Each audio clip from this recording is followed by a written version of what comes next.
వాసుదేవాయ.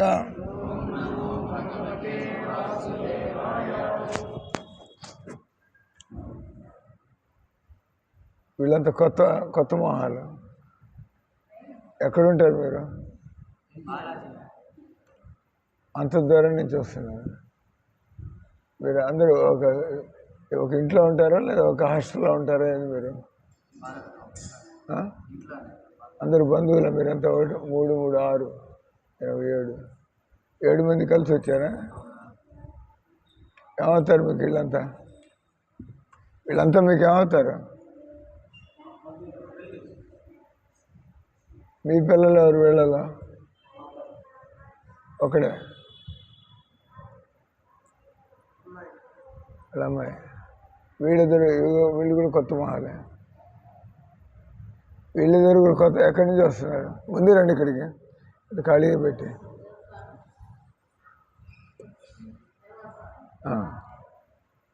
మీరు ముగ్గురు కలిసి వచ్చారా?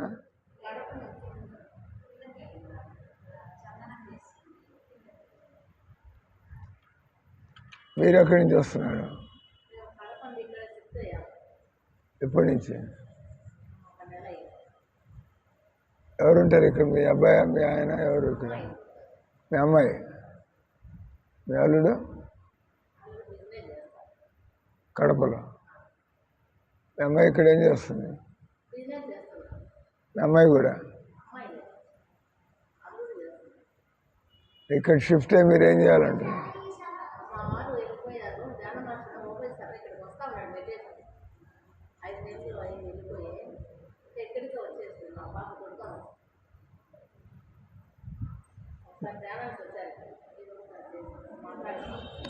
అడిగేది ఇక్కడ మీ కూతురు ఉంటే మీ అల్లుడు కూడా ఇక్కడే బిజినెస్ చేస్తాడా?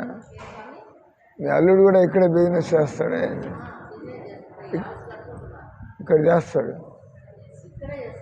ఇక్కడే ఉంటాడు. వస్తా ఉండి ఖాళీగా ఉంటే వీళ్ళతో పాటు ఉండి భజన చేసుకోవడం, సేవలు చేసుకోవడం.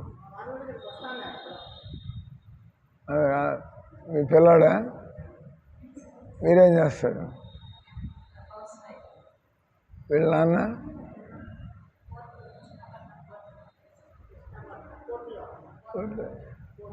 ఇల్లు ఎక్కడ?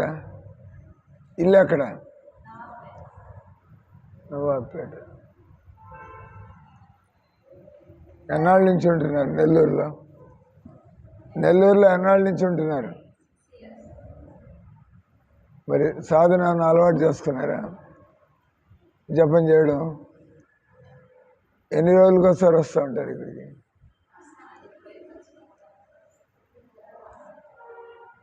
ఆదివారం మీ పిల్లల్ని తీసుకురండి. ఆదివారం ఈ పిల్లలకి మీ అందరికీ 10 నుంచి 12 దాకా చెప్పావా? మీరు పేరు రాసుకోవచ్చు. ఇప్పుడు సమ్మర్ క్యాంప్ కూడా ఉంటుంది. పిల్లలకి రథయాత్ర ఉంటుంది. చిన్నపిల్లలకి వీళ్ళందరినీ పెట్టి వీళ్ళకి నేర్పించడం. భోజనాలు, భజనలు, ఫన్, డివోషనల్ ఫన్, భక్తి మధ్యలో పెట్టి పిల్లకాయలందరినీ కొంత యాక్టివిటీలు చేయించడం. ఎవ్రీ సండే వాళ్ళు ప్రతి సండే 10 నుంచి 12 ఈ 10వ తరగతి 15 ఏళ్ళ పిల్లల దాకా 10 నుంచి 12:30 దాకా తీసుకురండి. బాగా వీళ్ళందరూ హిందువులంతా కొద్దిగా యాక్టివ్గా ఉండాలా. మనం బతకడానికి కాదు, మనం జీవితంలో ఎదగడానికి కూడా ఇప్పుడు అవసరం అవుతుంది అందరూ కూడా. ఎందుకంటే వాళ్ళు కలిసి ఉండడం, వాళ్ళంతా ఓటు బ్యాంక్ రాజకీయాలు చేయడం, హిందువులు ఎలా ముక్కలు చేసేయాలా, మిగతా వాళ్ళంతా క్రిస్టియన్లు ఇక్కడ కొద్దిగా హిందువులు కులం గజ్జి అని వదిలిపెట్టి ఎట్లా మనం కొద్దిగా లేకపోతే అంతరించిపోతారు, అంతే కదా.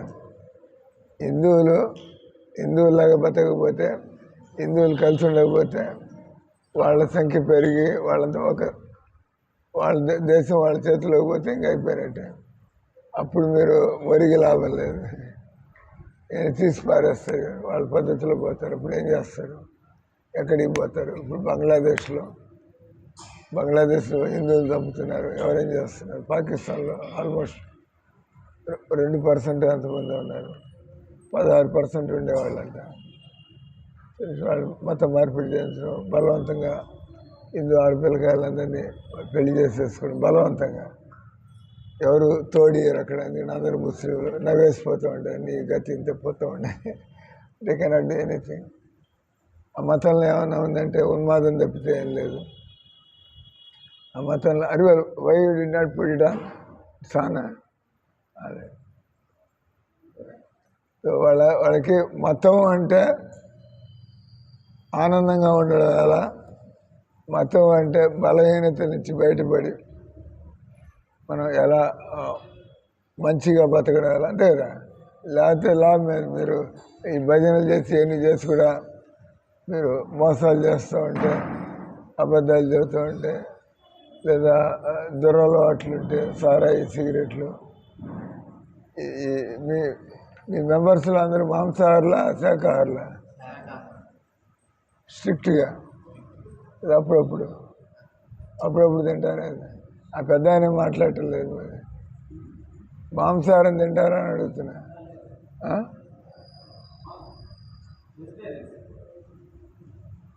నెల్లూరులో ఎవరిని అడిగినా తింటా ఉంటారు మీరేమి? నెల్లూరులో ఎవరిని అడిగినా మేము తింటా ఉంటున్నారు, మీరు ఎలా తప్పించుకున్నారంటున్నారు. బ్రాహ్మిన్స్,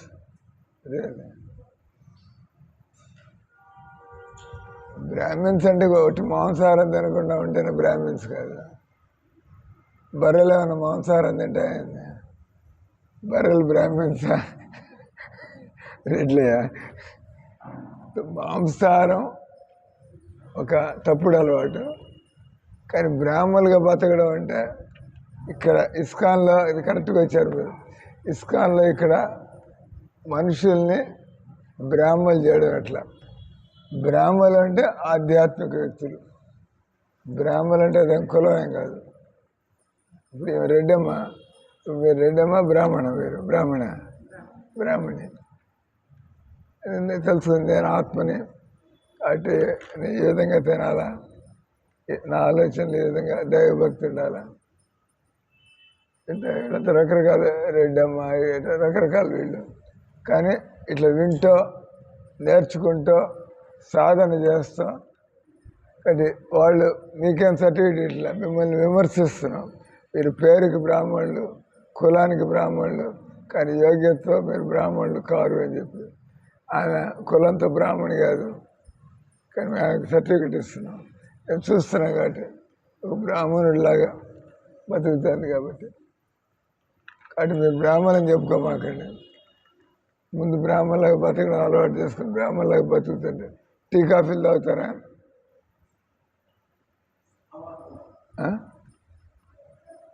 వీళ్ళందరూ కూడా తాగిస్తున్నారా? ఇప్పటి నుంచే వీళ్ళందరూ కూడా టీ కాఫీలు అలవాటు చేస్తున్నారు. ఈ పిల్లకాయలకి ఈ వయసు నుంచే టీ కాఫీలు అలవాటు చేస్తున్నారా? మీరు వాడికి ఏం నేర్పిస్తున్నారు? మీరు తాగుతారు, వాళ్ళని జడగొడుతున్నారు. కాబట్టి నేర్చుకోవాలి. బ్రాహ్మణులు అంటే అంత అంటారు కదా, కనీస అవసరాలని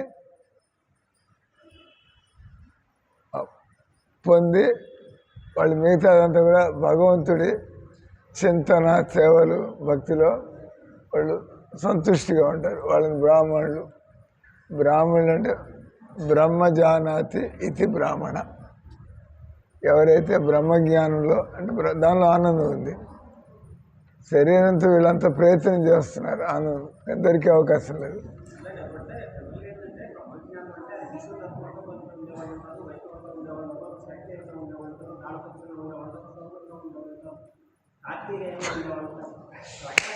మీరు నోరు తెరిచారంటే ఇరుక్కుంటారు. వినండి, మీరు నోరు తెరిచారంటే ఇరుక్కుంటారు. ఎంత తక్కువ మాట్లాడతామా? అక్కడ ఆగండి, జవాబు కూడా వినండి. మీరు నోరు తెరిచారు, ఒక తప్పు ఆల్రెడీ పట్టుకున్న బ్రాహ్మణం చెబితే వాళ్ళు ఇంకోటి మాట్లాడటం ప్రారంభించారు. నిజానికి దేవుడు, నేను అడిగే ప్రశ్నకి జవాబు ఇవ్వండి.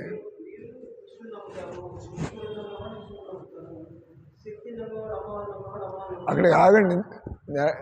మీరు అన్నారు తర్వాత మీరు అన్నారు తర్వాత నేను దానికి అడిగే ప్రశ్న కూడా మీరు జవాబు ఇవ్వాలి కదా. భగవద్గీతలో ఏం రాసింది? ఒకటి, ఎంతమంది దేవుళ్ళు ఉన్నారు? రెండోది, తర్వాత మరి ఇంతమంది హిందూ దేవుళ్ళందరూ వీళ్ళు ఎవరు? ఇవన్నీ తెలుసుకోకుండా మీ సొంత సిద్ధాంతాలు మాట్లాడడానికి భగవద్గీత ఎందుకు రాసింది? భగవద్గీతని మన ఆలోచనలు ఎట్లాగో ఉన్నాయి.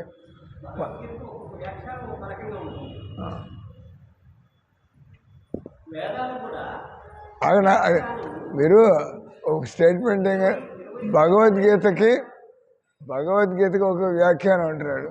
కాబట్టి మనకు కావాల్సింది కృష్ణుడు ఏం చెబుతున్నాడో తెలుసుకోవాలి. మీ వ్యాఖ్యానాలు ఎవరికి అవసరం లేదు. మీకు తెలియడం కోసం ఇంగ్లీష్లో దీన్ని సులభంగా దాన్ని కామెంటరీ ఇంటర్ప్రిటేషన్ అంటే 2 వర్డ్స్ ఉన్నాయి. తెలుసా? కామెంటరీ, క్రికెట్ కామెంటరీ అంటాం కదా. క్రికెట్ కామెంటరీ, క్రికెట్ మ్యాచ్ జరుగుతుంది అనుకోండి, మామూలుగా భారతీయులు ఏమనుకుంటారు, మన జట్టు గెలిస్తే బాగుంటుంది, మామూలుగా ఫీలింగ్, దేశాభిమానం. కానీ భారతదేశం ఓడిపోతుంది అనుకోండి, వాడు కామెంటేటర్ మాట్లాడేవాడు ఎంపైర్, కామెంటేటర్ వాడు భారతీయుడే. ఓడిపోతున్నాడు భారతీయులు, కానీ కామెంటేటరు డిఫరెంట్గా చెప్పడానికి లేదు. వాడు భారతీయుడైనా కూడా ఆ డబ్బులు రావాలంటే చూసేవాళ్ళు ఉత్సాహాన్ని పెంచడం జరుగుతుందని చెప్పేస్తూ ఉండాలి. ఓ ఇండియన్ బ్యాట్స్మ్యాన్ ఇస్ బౌల్డ్ అని చెప్పాల్సి వస్తుంది. లేకపోతే జనాలు వాడు ఓడిపోతుంది ఇది చెప్పండి నేను గమనింటే ఇది నాట్ ఏ కామెంటేటర్. కామెంటేటర్ అంటే జరుగుతున్నది జరిగినట్టుగా చెప్పాలి. ఎవడు గెలుస్తున్నాడు ఎవడు పోతాడు అది బిజినెస్. అది క్రికెట్ అనేది ఒక బిజినెస్. మాట్లాడేవాడు గట్టిగా జనాలంతా ఏరియాలను చేయాలా, ఎదవాళ్ళని చేయాలా, అట్టా ఇట్టా అంతా మాట్లాడాలా, జనాలంతా వింటూ ఉంటారు, రక్తి గట్టిస్తూ ఉండాలి. అంటే అదొక బిజినెస్. అదేమి మనకి అవసరం లేదు. వాళ్ళు డబ్బులు సంపాదించుకోవాలా, వాళ్ళ వ్యాపారం. కాబట్టి ఎట్ట మాట్లాడాలా, ఎట్లా టికెట్ అమ్ముకోవాలా, ఇవన్నీ చేస్తూ ఉంటారు. నేను మీకు చెప్పేది కామెంటరీ అనే ఒక పదం ఉంది. ఇంటర్ప్రిటేషన్ అంటే ఉన్నదొకటి మీ తలకాయ ఉపయోగించి, ఇంటర్ప్రిటేషన్ అంటే నా అభిప్రాయంలో తెలుగులో మాట్లాడంటే ఇంటర్ప్రిటేషన్. అక్కడ రాసింది ఒకటి. ఇప్పుడు నేను అంటా అనుకోండి, కృష్ణుడు ఆయన దివ్య పురుషుడు అంటారు అనుకోండి. మనకు అంటే దివ్య పురుషుడు అంటే మనకు తెలియదు. తెలుసుకోవాలంటే గురువు దగ్గరికి వెళ్ళాలా, నియమాలు పాటించాలా, సాధన చేయాలా. దివ్య పురుషుడు అంటే ఏంది మనకి తెలియదు. మీరు కలబెడితే లాభం ఏంది? ఏమంటాడు వాడు గాంధీ గారు దివ్య పురుషుడు అంటే అంటాడు, ఈయన కొద్దిగా మనస్సుని ఇంద్రియాలను అదుపులో తెచ్చుకొని గాంధీ గారు కృష్ణుడి గురించి ఏమంటాడు, ఈ కృష్ణుడు అనేవాడు మనస్సుని ఇంద్రియాలు అదుపులోకి తెచ్చుకున్నాడు. ఎవరైతే ఆ విధంగా అదుపు తెచ్చుకున్న వాడిని మనం దేవుడిగా చెప్పుకోవచ్చు అంటాడు. అది నాన్సెన్స్. అక్కడ కృష్ణుడు నేను దేవుడిని అంటే ఈయన ఎవరైనా కూడా దేవుడు కావచ్చు అన్నట్టుగా మాట్లాడుతున్నాడు. ఎవరైతే మనసుని ఇంద్రియాలను అదుపులోకి తెచ్చుకుంటారో దీని అంటారు ఇంటర్ప్రిటేషన్ అంటారు. ఇప్పుడు కృష్ణుడు ఆయన ఎన్నో విషయాలు చెప్పుకోవచ్చు. కృష్ణుడు మనకు అర్థం కాకపోతే ఇప్పుడు కృష్ణుడు ఆయన రాసలీలలు చేశాడు, జనాలు రకరకాలుగా మాట్లాడతారు. ఇంటర్ప్రిటేషన్. అది అసలు విషయం ఏంది? కృష్ణుడు తనను తాను దేవుడుగా నిరూపించుకుంటూ ఒక్కొక్క గోపికతో పాటు ఒక్కొక్క కృష్ణుడిగా అన్నాడు. మనం కాలేం అట్లా. ఇప్పుడు నా దగ్గర మీరు 10 మంది వస్తే నేను ఒక్కొక్కరితో మాట్లాడాలా, నేను అందరితో ఒకసారి నేను మాట్లాడలేను. అంటే నేను ఒకటి ఇట్లా అందరితో. కానీ కృష్ణుడు ఒకే సమయంలో అందరితో మాట్లాడగలడు. ఎందుకంటే ఆయన దేవుడు అన్ని రూపాల్లో తనని విస్తరించుకోగలడు.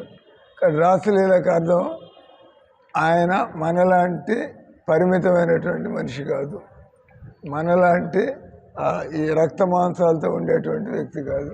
అనేది దివ్య పురుషుడు. మనలాంటి భౌతిక పురుషుడు. ఈ శరీరం మట్టిలో కలిసిపోతుంది అనగదా. ఈ శరీరం మట్టిలోంచి పుట్టింది, ఈ శరీరం మట్టితో తయారైంది, చనిపోయినప్పుడు మట్టిలో. కానీ ఆత్మ దివ్యమైనటువంటిది. కృష్ణుడు దివ్య పురుషుడు, ఆత్మ దివ్యమైనటువంటిది. అంటే ఈ దివ్యాకి సంబంధం ఉంది. కానీ ప్రస్తుతం మనం వదిలిపెట్టేసి ఈ శరీరంతో మా అబ్బాయి, మా పెళ్ళాము, మా తల్లిదండ్రులు అటు వెళ్ళిపోతున్నాము. సో కాబట్టి ఇక్కడ కామెంటరీ, ఇంటర్ప్రిటేషన్. కామెంటరీ అంటే ఉన్న విషయాన్ని. ఇప్పుడు మీరు అన్నారు నన్ను, మీ భగవద్గీతలో కొంత కామెంటరీ, మీ భగవద్గీతలో మీ ఇంటర్ప్రిటేషన్, మీ వ్యాఖ్యానం ఉందని చెప్పి. కానీ ఇది వ్యాఖ్యానం కాదు. ఎందుకంటే ఇది చదివిన వాళ్ళంతా కూడా కృష్ణుని దేవుడిగా అంగీకరిస్తున్నారు, యూనిఫామ్. మీరు ఇంటర్ప్రిటేషన్ అంటే ఆయన నువ్వు ఏ దేవుడిని అయినా పూజించు, దేవుడు నిరాకారుడు, రకరకాలుగా మాట్లాడచ్చు. ఇంక మేము చదువుతూ ఉంటాం 5, 5, 10, 5 + 5 10. అది కాదు అంటే మీరు ఇంకేమైనా కూడా చెప్పుకోవచ్చు. Fact is 5 + 5 is 10. Suppose you don't agree with that, you can say -5, -10, 300. ఏమంటే 5, 5, 10 ఒప్పుకోకపోతే ఇంకేమన్నా చెప్పుకోవచ్చు, అంతే కదా. అది మాత్రం కరెక్ట్. అది కాదంటే ఇంకేమన్నా చెప్పుకోవచ్చు. ఆయన 2 అనొచ్చు, ఆయన 20 అనొచ్చు, ఆయన -10 అనొచ్చు. బట్ ఇక్కడ మీరు ఈ భగవద్గీతని, ఈ భగవద్గీత కరెక్ట్గా రిజల్ట్ చూపిస్తుంది మీకు. అర్జునుడు భగవద్గీత వినడానికి ముందు కృష్ణుని దేవుడిగా అంగీకరించలేదు, అంటే ఫ్రెండ్ లాగా మాట్లాడాడు. భగవద్గీత కొద్ది బ్యాక్గ్రౌండ్ ఉండి ఉంటుంది. భగవద్గీత ప్రారంభమైనప్పుడు అర్జునుడు కృష్ణుడిని తనలాంటి మనిషిగా భావించి ఫ్రెండ్గా, యుద్ధం చేయకూడదయ్యా, యుద్ధం చేస్తే ఇట్ అవుతుందయ్యా, అట్ అవుతుందయ్యా, ఇది ధర్మం కాదయ్యా, జనాలు చచ్చిపోతారు, లాభం ఏంది, వాళ్ళంటే బుద్ధి లేని వాళ్ళు, స్వార్థం కోసం యుద్ధం చేయాలని వచ్చారు, నాకు బుద్ధి ఉంది, రకరకాలుగా మాట్లాడుతున్నాడు. కానీ తర్వాత అర్జునుడు కన్ఫ్యూజ్ అయినాడు. ఇప్పుడు అంతా రెడీ అయిపోయిన అంటే వీడు చేతగాని వాడు అంటారు. యుద్ధానికి అందరూ వచ్చేసిన తర్వాత ఎన్ని నీతులు చదువుతాడు, వీడు చేతగాక మాట్లాడుతున్నాడు, యుద్ధం వద్దు అంటున్నాడు. యుద్ధంలో దిగిన తర్వాత మీరు న్యాయం కోసం మీరు పోరాడాల్సిందే. అక్కడ హింస ఉండవచ్చు, చనిపోవచ్చు, మనవాడు కూడా చనిపోవచ్చు. అంటే యుద్ధం జరిగితే నేను ధర్మం వైపున్నా, యుద్ధం జరిగినప్పుడు అయినా కూడా నేను చనిపోవచ్చు, వాళ్ళ సంఖ్య ఎక్కువ ఉండి, లేదా వాటెవర్ భగవంతుడు ఏర్పాటు పూర్వజన్మ నుంచి ఎలాంటి ఫలితాలు రాస్తున్నాయో. అంటే ఇప్పుడు ఈ జన్మలు బాగా తెలియగలాడి, కానీ నువ్వు కలెక్టర్ గారి దగ్గర క్లర్క్గా పనిచేస్తూ ఉంటావు. ఆ కలెక్టర్ అన్ని నీ దగ్గర నుంచి తీసుకుంటూ ఉంటాడు, నీ తెలివితేటలు ఉండడం వల్ల. కానీ నువ్వు కాలేకపోయావు కదా కలెక్టర్. అదేంటంటే కర్మ. నీ కలెక్టర్ గారి కంటే తెలివితేటలు నీకు ఎక్కువే ఉన్నాయి, కానీ నీ కర్మ నీకు రాసి పెట్టలేదు. ఈ జన్మలో నీకు తెలివితేటలు ఉన్నా కూడా క్లర్క్గా బతకడమే నీకు రాసి పెట్టింది. కర్మ అంటే అది పూర్వజన్మ కర్మల వల్ల నాకు ఆ విధంగా తెలివితేటలు ఉన్నాయి. కానీ ఈ పాయింట్ వచ్చి కామెంటరీ అంటే ఈ భగవద్గీతని మీ గురువు గారు ఆయన కృష్ణుడు నేను దేవుడిని అని చెప్పుకున్నాడు. ఎవరైతే భగవద్గీత మీద వ్యాఖ్యానాలు చేస్తారు, లేదా రాస్తారు, మాట్లాడతారు, దానివల్ల వినేవాడికి, చదివేవాడికి కృష్ణుడు దేవుడు అంటే జాబ్ ఈజ్ డన్. భగవద్గీతకు మనం న్యాయం చేసాం. కానీ ఈ భగవద్గీతను మీరు ఎంతోమంది రాసినటువంటి, ఇప్పుడు దాకా దాదాపు ఒక 1000 మంది భగవద్గీత మీద వాళ్ళ అరవిందుడు రాశాడు, గోఖలే రాశాడు, గాంధీ గారు రాశాడు, వినోబా భావే రాశాడు, ఏర్పేడ్ స్వామి రాశాడు, మలయాళం స్వామి రాశాడు, ఎంతోమంది రాశారు. ఆయన చిన్మయానంద రాశాడు, శివానంద రాశాడు, డివైన్ లైఫ్ సొసైటీ, వివేకానంద రాశాడు, అందరు రాశారు. మరి వాళ్ళందరి పుస్తకాలు చదివి ఎందుకు జనాలు కృష్ణ భక్తులు కావటం లేదు? మీరు కూడా, ఎందుకంటే మీలాగా మాట్లాడారు వాళ్ళంతా. సో డిస్కార్డెడ్, వాళ్ళని ఒప్పుకోరు, అంగీకరించరు. భగవద్గీత డైరెక్ట్గా దాని ఫలితం ఉంది. ఎవడైనా భగవద్గీత చదివితే కృష్ణుని దేవుడిగా అంగీకరించకపోతే అతను భగవద్గీతను అర్థం చేసుకోలేదు. అది మేమేమంటాం, మీరు కృష్ణుడిని అంగీకరించినట్లయితే భగవద్గీత అర్థం చేసుకున్నారు. మీరు అంగీకరించకపోతే you're on your own mental trip. మీరు మీ కల్పనలు మీ ఆలోచనలు పడి కొట్టుకుంటున్నారు. భగవద్గీత ఒక ఉద్దేశం ఉంది, కృష్ణుని దేవుడిగా అంగీకరించాలా, కృష్ణుడి శరణు కూడా పొందాలి. అంగీకరించడం కాదు, కృష్ణుడి దేవుడే సార్, కృష్ణుడు కూడా దేవుడు సార్, కృష్ణుడే దేవుడు, కృష్ణుడు కూడా దేవుడు. తేడా ఉందా లేదా? ఏం తేడా ఉంది? కృష్ణుడే దేవుడు అంటే ఆయనకి సమానంగానే, ఆయనకంటే అధికుడు కానీ ఎవడు లేడు. అంటే కృష్ణుడే దేవుడు. కృష్ణుడు కూడా దేవుడు అంటే శివుడు దేవుడే, వినాయకుడు దేవుడే, అమ్మవారి దేవుడే, కృష్ణుడు కూడా దేవుడే. అంటే మీరు ఒక దేవుడిని పెట్టలేదు. హిందువులకు దేవుడు ఉంటాడు, ముస్లింలకు దేవుడు ఉంటాడు, all questions. So why don't read Bhagavad Gita? కాబట్టి భగవద్గీతకి ఒక ఉద్దేశం ఉంది, ఆ ఉద్దేశం స్పష్టంగా ఉంది. ఎందుకంటే రిజల్ట్ అర్జునుడు మాట కృష్ణుడు ఫ్రెండ్గా భావించాడు, అర్జునుడు కృష్ణుడితో సమానంగా మాట్లాడాడు. ఆ భగవద్గీత వినప్పుడు ఆఖరికి వచ్చేప్పటికి ఏమైంది, కృష్ణుడు అడుగుతాడు అర్జునుడు, కశ్చిదే తశ్రుతం పార్థ త్వయేకాగ్రేణ చేతస.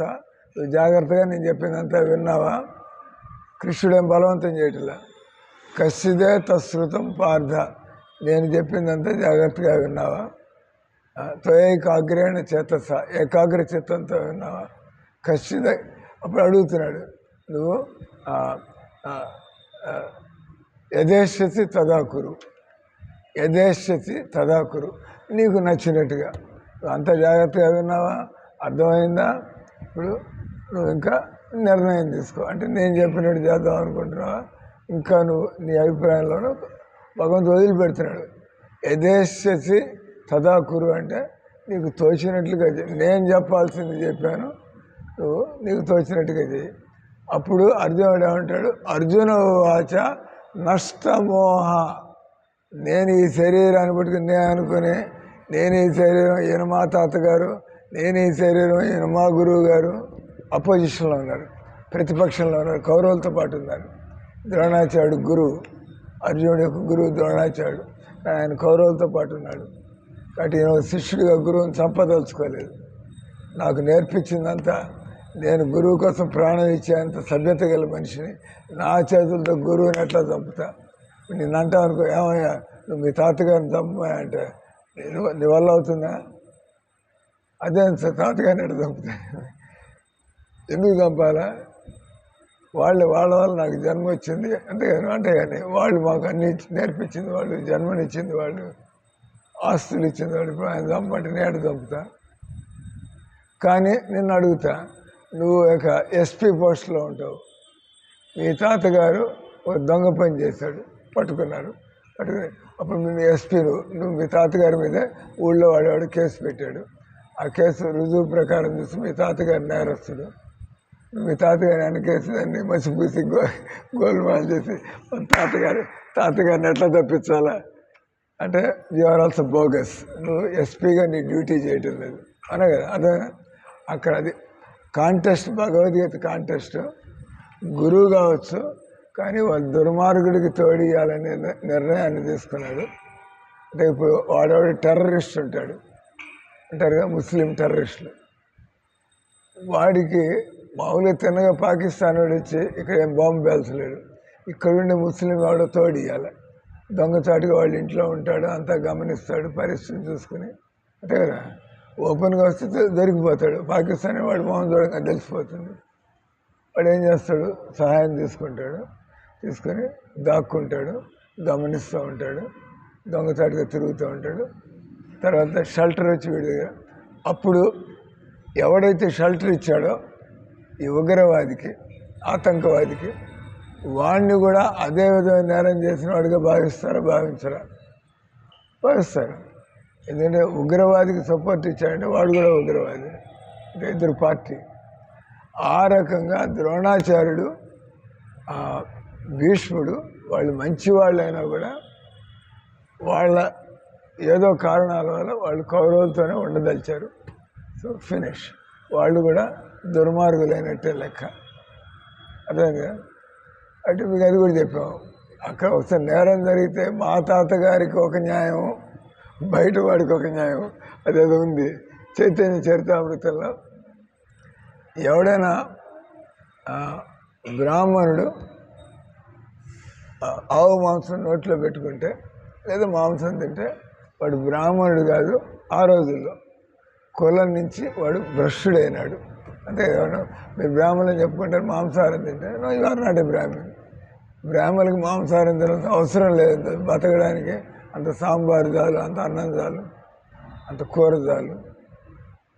ఈ బ్రాహ్మణులు ఇట్లాంటి దుర్మార్గ పనులన్నీ చేయరు, తప్పుడు పనులు చేయరు బ్రాహ్మణులు. అది తెలుసు ఆయనకి. బతకడానికి ఆరోగ్యంగా తినడానికి ఉండాలి. నేను ఎందుకు ఇటువంటి తప్పుడు ఆహారం ఎందుకు తీసుకోవాలి? ఏమైంది, వాడు బ్రాహ్మడు కానీ బలవంతంగా ముస్లిం వచ్చి వాడి నోట్లో ఆవు మాంసం బలవంతంగా పెట్టిపోతాడు. మిగతా బ్రాహ్మణుడు నీ నోట్లో ఆవు మాంసం నీ నోట్లో వచ్చింది కాబట్టి నువ్వు ఇంకా మా కులంలో ఉండడానికి లేదు. అది తప్ప కాదా? తప్పు ఏంది? ఆయన కావాలని ఏందల్లా వాడు ముస్లిం బలవంతంగా వచ్చి అది పెడితే వాడిని మనం వెలివేయడానికి లేదు. ఎందుకంటే వాడు కావాలని చేయదు. వాడేవాడు ముస్లిం వచ్చి ఈ ఆకతాయితనం చేశాడు అనే కదా.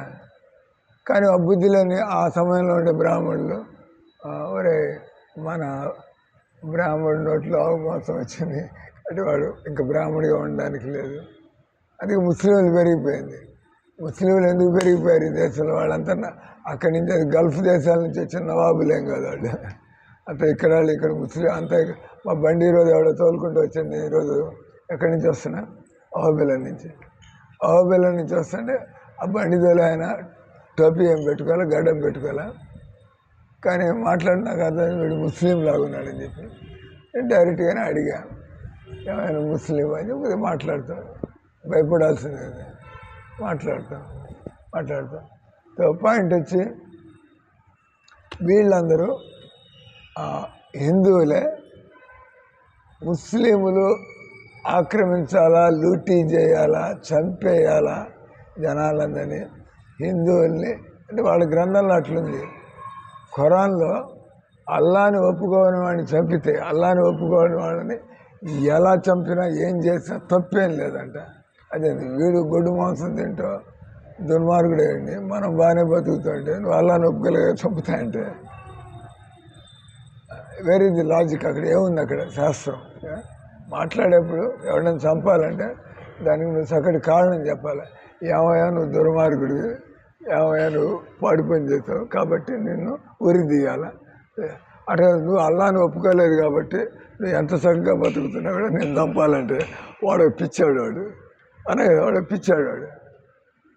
అంటే మన హిందువులు ప్రతిదీ కూడా సిద్ధాంతం, భగవద్గీతను తెలుసుకొని చక్కగా ఇక్కడ వాడు ముస్లిం కాబట్టి చంపాలా అది కాదు. వాడు ఆవును చంపుతున్నాడు కాబట్టి వాడిని ఆపు చేయాలా. వాడు మన మీద దాడి చేయడానికి చూస్తున్నాడు కాబట్టి మనం వాడిని అదుపులోకి తీసుకురావాలా. మనం ఫస్ట్ అఫెండర్స్ మనం కాదు. అంతే కదా. ఇప్పుడు మీరు ఉంటారు, మీరు హిందువులు ఏమనుకుంటారు, మన బతుకు మంది వాడి బతుకు వాడిదని. కానీ వాడు మీ మీద ఆక్రమణ చేస్తుంటే మీరేం గాజులు దొడుకుని కూర్చోాలా, చెవులో పూలు పెట్టుకుని కూర్చోాలా, గాజులు దొడుకుని కూర్చోాలా? నాన్సెన్స్. వీడని చేతగా మనం చస్తాం, బతుకుతాం. వీడు అన్యాయం చేస్తుంటే ఎందుకు చూస్తావు, గమ్మున ఉండాలా. అంతే కదా. చేతగానాళ్ళు ఎందుకు వచ్చారు? అంటే హిందువులు ప్రశాంతంగా ఉంటారు. అట్లాంటిది వాళ్ళు చేతగానాలని కాదు. నీ బతుకునేది మా బతుకునే, మా జోలికి వచ్చామంటే తాడ తీస్తాం. తప్పులేదు, ఎందుకంటే నువ్వు డిఫెండ్ చేసుకుంటున్నావు. అర్థమవుతుంది కదా. అంటే భగవద్గీత నుంచి ఇవన్నీ మనకు వచ్చే ప్రశ్నలు, మనకుండే సందేహాలు, మనకుండే అజ్ఞానము, ఇవన్నీ పోవాలంటే మీరు అన్నట్టుగా ఏందో దీని అంటారు తిన్నదరకు మాట్లాడడం లాగా ఎంత తెలుసుకోండి, ఎంత చదవకుండా ఏదో ఒకటి చెబుతాడు. అట్లా కాదు. అట్లా చేస్తుంటే ఈయన ప్రపంచం అంతా సనాతన ధర్మాన్ని ఆయన ప్రచారం చేసి ఉండగలిగాడు కాదు. ఆయన ఎంత సైంటిఫిక్గా, టెక్నికల్గా ఆయన అంతా అమాయకులం అయింది. మేమంతా ఎండీలు చేసి బీటెక్లు చేసి దీనిలోకి వచ్చి ఎవడికి దోచినట్టు మాట్లాడుతుంటే ఏదోలాగా వినడానికి. మీరు కరెక్ట్గా మాట్లాడితే కరెక్ట్గా మాట్లాడతారంటాం. మీరు మా శిష్యుడా కాదు, నాకు అది కాదు కావాల్సింది. మీరు మాట్లాడేది భగవద్గీతలో సరిగ్గా యువర్ రైట్ అంటాం. ఇక్కడ మా ఇస్కానాలు కాబట్టి అట కాదు. ఎవడు సరిగ్గా మాట్లాడుతున్నా వాడు చేస్తాడు. వాడు ఇస్కాన్ అయినా కూడా అన్యాయం చేస్తుంటే వెనకేసుకొస్తాం. అయింది ఒప్పుకోవాలి, తప్పు చేస్తున్నాడు. ఇది అంటే బ్రాహ్మణ్ అంటే న్యాయంగా మాట్లాడతాడు, ఫేర్. బ్రాహ్మణుడు ఫేర్గా మాట్లాడతాడు. ఫేర్ అంటే యాక్సెప్ట్ ది థింగ్స్. తప్పు అయితే తప్పని, కరెక్ట్ అయితే కరెక్ట్ అని. మనవాడక బయటవాడ కాదు. అంటే ఇక్కడ కామెంటరీ అంటే ఈరోజు పాయింట్ ఇంకొక నిమిషం ఉంది. కామెంటరీ అంటే భగవద్గీత సంస్కృతంలో ఉన్నది. భగవద్గీత సూక్ష్మంలో ఎన్నో విషయాలు, అన్ని విషయాలు ఉన్నాయి కాబట్టి అది అంత తొందరగా అందరికీ అర్థం కాదు. అంటే ప్రపంచ జ్ఞానాన్నంతా కృష్ణుడు ఒక భగవద్గీత 700 శ్లోకాల్లో జీవితానికి సంబంధించి అన్ని, కుటుంబం ఎలా ఉండాలా, సంపాదన ఎలా ఉండాలా, ఆనందం ఎలా ఉండాలా, ఎలా తలకాయని సరి చేసుకోవాలా, ఎనీథింగ్ యూ టాక్ అంత భగవద్గీతలో ఉంది. అంటే భగవద్గీత ఆర్ట్ ఆఫ్ లివింగ్, మనిషి ఎలా ఒక పూర్ణతను పొందాలా అంత భగవద్గీతలో ఉంది. అది మీరు ఏం తెలుసుకోకుండా మీ భగవద్గీతలో మీరు ఇట్లా చెప్పారు సార్ అంటే, మా భగవద్గీత మీరు ఇట్లా చెప్పాల. భగవద్గీతకు ఫలితం అర్జునుడు, ఆయన is the product. Arjuna is the final product of Bhagavad Gita. So what is this final product? అర్జునుడు కృష్ణుడు ఒప్పుకున్నవాడు, కృష్ణుడు దేవుడిగా ఒప్పుకున్నాడు. కృష్ణుడితో విభేదించిన వాడు. నేను ఇంక మీరు చెప్పినట్లు కరిష్యే వచనంతో 2 పదాలు వాడా. యథేశ్వ తదాకురు అన్నాడు దేవుడు. నీకు కావాల్సినట్టు చేసుకోవాలి, నేను చెప్పాల్సింది చెప్పాను. అప్పుడు అర్జునుడు బుద్ధిమంతుడు కాబట్టి ఏమన్నాడు? కరిష్యే వచనంతో. ఇంక నేను, మీరు దేవుడు, నేను ఒక తుష్యమైనటువంటి జీవుడిని. మీకు అందరి మంచి తెలుసు, మీరు తప్పులు చేయరు, మీరు పొరపాటు చేయరు, మీకు స్వార్థం లేదు. దేవుడికి ఏమైనా స్వార్థం ఉంటుందండి? దేవుడికి అర్జునుడు ఎక్కువ, దుర్యోధన తక్కువ. అని దేవుడు అవుతాడు. దేవుడు అంటే సమోహం సర్వభూతేషు, గీతల శ్లోకం. సమోహం సర్వభూతేషు నమే ద్వేషోస్తి నా ప్రియ. నాకు ఎవడంటే ఎక్కువ ప్రేమ లేదు, నాకు ఎవడంటే ద్వేషం లేదు, అందరికీ సమానం.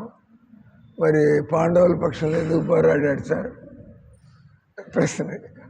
ఎందుకంటే వాళ్ళు కరెక్ట్ కాబట్టి. Already you are correct. వాడి దగ్గర సంఖ్యాబలం ఉండొచ్చు, ఆ దుర్మార్గమైన కౌరవుల దగ్గర విపరీతమైనటువంటి బలం ఉండొచ్చు.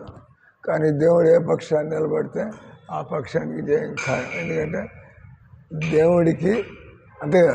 ప్రపంచం అంతా ఒక పక్క, కృష్ణుడు ఒకడు ఒక పక్క ఉంటాడు. అక్కడ ఎవరు గెలుస్తారు? Is God. ఏమన్నా చేయగలడా? నలుపుని తెలుపు చేయగలడు, తెలుపుని నలుపు చేయగలడు. కానీ భగవంతుడు ఏం చేసినా న్యాయంగానే చేస్తాడు. భగవంతుడు అంటేనే డెఫినేషన్. ఆయనకి పక్షపాతం ఉండదు, ఆయనకి ఈర్ష్యా ద్వేషాలు ఉండవు. అదే భగవంతుడు. మనకు అర్థం కాదు, అందుకే మనం అప్పుడప్పుడు లాగుతూ ఉంటాం. దేవుళ్ళు కూడా మన స్థాయికి ఫోటోలు పెడతాడు. సాయిబాబా ఫోటో, కృష్ణుడి ఫోటో, దానిలో గాంధీ గారి ఫోటో, ఆల్ నాన్ సెన్స్. ఏమీ తెలియకుండా ఇష్టం వచ్చినట్టు చేయడం. అర్థమవుతుందా? సో ఇంటర్ప్రిటేషన్ అంటే అవి రకరకాలుగా రాస్తాడు. వివేకానంద ఒకటి అన్నాడు, గాంధీ గారు ఒకటి అన్నాడు, రమణ మహర్షి ఒకటి అన్నాడు. కానీ ఎవరైతే భగవద్గీతను ఒప్పుకుంటారో అందరూ, ప్రభుపాద భగవద్గీత ప్రపంచం అంతా కూడా, ఆఫ్రికా వాళ్ళు కృష్ణ భక్తులయ్యారు, అమెరికా వాళ్ళు కృష్ణ భక్తులయ్యారు, రష్యా వాళ్ళు కృష్ణ, వాళ్ళే ఎదవాళ్ళు కాదు, వాళ్ళంతా మనకంటే చదువుకున్న వాళ్ళే. ఎందుకంటే ఆయన సైంటిఫిక్గా భగవద్గీత ప్రజెంట్ చేశాడు. నేను ఎప్పుడు భగవద్గీత సీరియస్గా తీసుకోవాలా. ఈయన రాసిన Bhagavad Gita full logic is there, full authority is there, full arguments are there. ఎందుకు మేము భగవద్గీత ప్రచారం చేస్తున్నాం? ఎందుకు జనాలు ఫాలోయర్స్ అవుతున్నాడు? ఎందుకు అర్థమవుతుంది. భగవద్గీత 2 రకాల అర్థాలు ఏం లేవు. భగవద్గీత ఒకటే అర్థం, ఒప్పుకుంటే లేదు. భగవద్గీత అర్థం ఒకటే. కృష్ణుడు దేవుడు, ఆయన శరణ పొందాలా. అప్పుడు మనలాంటి మనలాంటి పొరపాటు చేసే మనుషులు బాగుపడాలంటే వాళ్ళు కృష్ణుడిని శరణ పొంది ఆయన చెప్పినట్టుగా బతుకుతుంటే మీ జీవితం మారిపోతుంది. దిస్ ఇస్ అదే హరే కృష్ణ కృష్ణ కృష్ణ హరే హరే హరే రామ్ రామ్ రామ్ హరే హరే హరిబాల్ ఏం చేస్తున్నాడు?